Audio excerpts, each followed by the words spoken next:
ঠাকুমা দিদাদের হাতে যে কি জাদু থাকতো, এত কম তেল মশলা এত সুন্দর রান্না এখন আর আমরা করতে পারি না। দিদা বেঁচে থাকতে মামার বাড়ি গেলেই প্রথম আবদার হতো এই তিতার তরকারিটা। তা এখন তো দিদা নেই, তাই একটু নিজে নিজেই ট্রাই করলাম।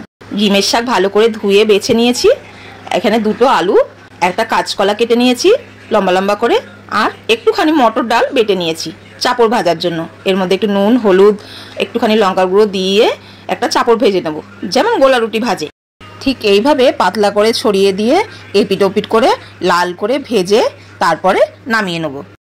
এরপরে কড়াইয়ে তেল গরম করে ওর মধ্যে 5 ফোড়ন দিয়ে আলুগুলো তুলে দেবো। আলুগুলো একটু নেড়ে চেড়ে ভেজে নেব। তারপরে কাঁচকলাটা দিয়ে দিলাম। কাঁচকলাটা দিয়ে ভালো করে ভাজা ভাজা হয়ে গেলে ওর মধ্যে আন্দাজ মতো নুন হলুদ দিয়ে আর একটু নাড়িয়ে নিয়ে 2-3 মিনিট ঢাকা দিয়ে রাখবো।